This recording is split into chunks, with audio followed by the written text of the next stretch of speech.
According to supply managers in the 9 Mid-America states, how is the economy performing? Of course, this is Creighton's survey of manufacturers, supply managers in manufacturing in 9 states, stretching from North Dakota to Minnesota in the north to right down the middle of the country to Arkansas and Oklahoma in the south. Not good. The overall number for October was up a bit, 50.5, and that's up from September's 49.8. What we're seeing is clear is just the economy, the manufacturing economy, this part of the country just bumping along below growth neutral, above growth neutral, slightly above, slightly below. So not giving us much information. Of course, the government's not giving us any information, at least the Bureau of Labor Statistics. Of course, they did give us CPI.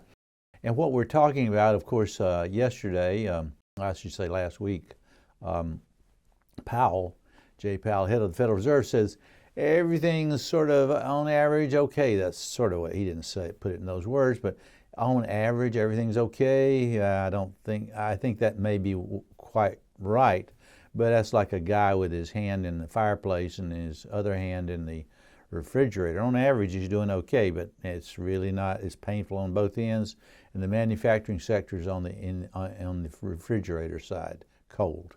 And we're talking about imports down for the month, the exports down for the month, and of course that's just not what we want to see. Of course, President Trump is negotiating these tariff agreements, and that's throwing a lot of volatility in there because no one knows where we're going in terms, where is this ship going in terms of the manufacturing economy and the agricultural economy. Except for that, we're okay.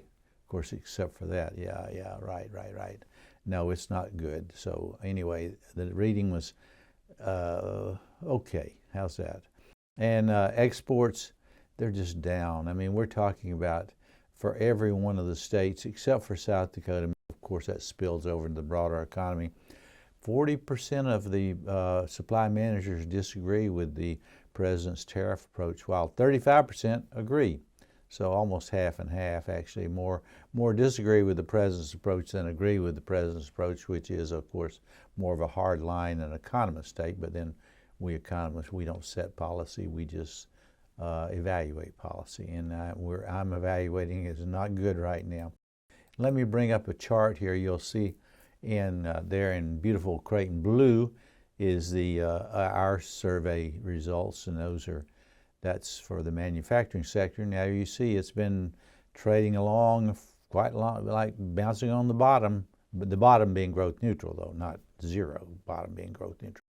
And you see there in red, the red number comes out later on this morning, will be the national PMI, Purchasing Management Index. It will likewise be weak. It'll not be as strong like what we would like to see. And there in the black there you see that's the other survey that Creighton conducts each month.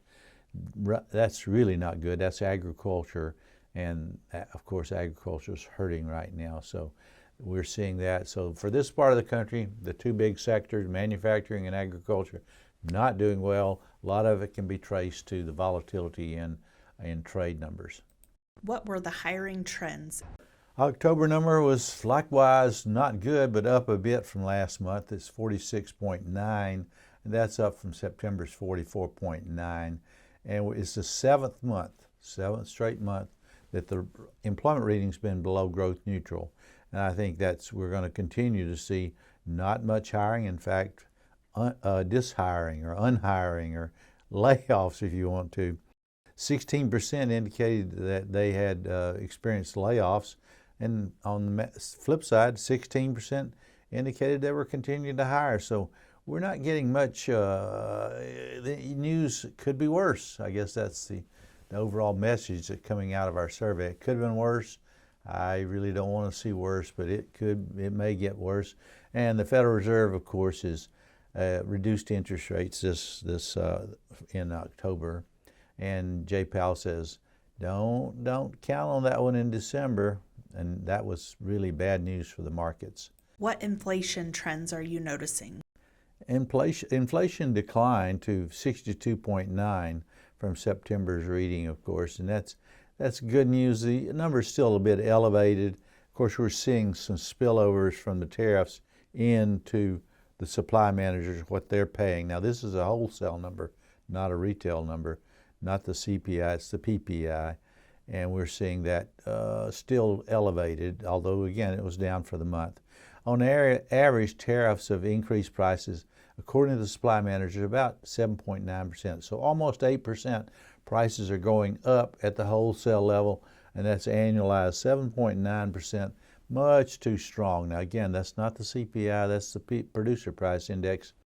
And we saw, of course, the Bureau of Labor Statistics, they released their number, and it's about 3%. Now if you annualize the last 3 months, that's 3.6%. And the core is at 3.2%. Now that's the last 3 months annualized. Now year over year, it's still about 3%. Of course, that's not where the Federal Reserve, their target is not where the Federal Reserve wants it to be. The target is 2%. Well, my target for wealth is $1 million. Well, I'm short on that, so they're short on their meeting their goal. So the 53% indicated that they had reshored some buying. So that's on the good side. We'll see. We're just not seeing enough of that. Reshoring, you're going to reshore baseball manufacturing in the U.S.? Not really. What is the economic outlook? The outlook is probably another rate cut, and that's going to be December the 9th and 10th. Of course, they'll announce it on the 10th. I think they're going to have to cut because we're seeing this balance between the Federal Reserve's two goals. Inflation on the one side is too hot. On the flip side, employment and unemployment. Now, unemployment is going to rise a bit. Employment is just not seeing enough hiring there. So I think we'll see a rate cut on the 10th. It'll be announced on the 10th. Keep an eye on another thing that Jay Powell sort of sprang it on us, all of us yesterday. And the press didn't go much on it because it's a little bit arcane. It's talking about the balance sheet, and they're going to quit. They're going to quit bringing down the Federal Reserve's balance sheets. Now, what the heck does that mean? That means that they're going to support more long-term interest rates. They were selling these bonds, and that put upward pressure on interest rates. Well, then they're going to stop that on December the 1st. That's good news for long-term interest rates. So short-term interest rates coming down, long-term interest rates, those are going to come down a bit, but not much, not as much as we'd like to see. So don't expect mortgage rates to come down enough to really spur on the housing market. The housing market's going to continue, I won't say struggle, because it's a local market. In other words, there is no national market for housing. Although if you put them all together, the housing market's not doing well. I expect it to continue to not do well. Although again, interest rates probably going to come down a bit, mortgage rates, and that'll be somewhat helpful. What we need to see is lower prices on housing. Keep an eye on the bond market. Now that sounds like inside baseball to economists, from an economist to other economists. Not really. In other words, that's where the action is, and the bond market tells you much more about what's going on in the economy than the stock market. The stock market's overpriced. We all know that. We've been hearing it. Well, what about the bond market? The bond market is telling us inflation is remaining a problem and higher long-term rates. At the same time, the Fed's bringing short-term rates down because the economy's weakened. So the economy, we're going forward, we're going to see a weaker economy, and we're going to see interest rates remain higher than you'd like to see. We're going to see more inflationary pressures than we'd like to see going forward. But keep an eye on the yield on the 10-year Treasury. I say that every month, and I'll continue to say it till it's no longer the case.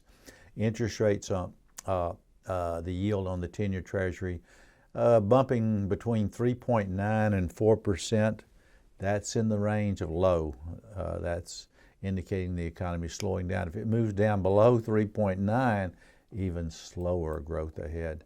And of course, the national ISM reading, which comes out later on this morning, I expect it to not tell you much. It's a PMI, Purchasing Management Index. It's been bad for over a year now. We've lost, in the region, we've lost manufacturing jobs. At the national level, we lost manufacturing jobs. We will probably continue to lose them, but not at the same pace. Keep an eye on the price of a barrel of oil. it moves around $60 a barrel. If it should move lower, that's indicating that the economy is slowing down too much. If it moves up to 60 to 70, that indicates the economy maybe is back to expanding with too much inflationary pressures. Listen carefully to what the members of the FOMC, Federal Open Market Committee, what they're talking about. Two votes against the Fed's policy to reduce interest rates by 0.25%. One of the voters wanted rates to go down by more than 0.25%. They wanted 0.5%. That'd be Milan, I don't know how you pronounce his last name really. And Jeffrey Smith, who comes from this part of the country, good old Omaha, he's the head of the Federal Reserve in Kansas City. I think he was the vote that said don't reduce interest rates. And here's the really, I don't know if it's funny, it's the interesting part for me, is almost all, I would say 90% of the no votes over the last 20 years from the Federal Reserve comes from good old Kansas City. Kansas City's usually, no, we want policy a little higher interest rates than the other folks want, and I think they're on the right path if you ask me, but hey, they didn't ask me and they voted to reduce interest rates by 0.25%. I think I would go along with that move, although Jeffrey Schmidt did not go along with it. That's the information I'm getting. Keep an eye on the junk bond yield.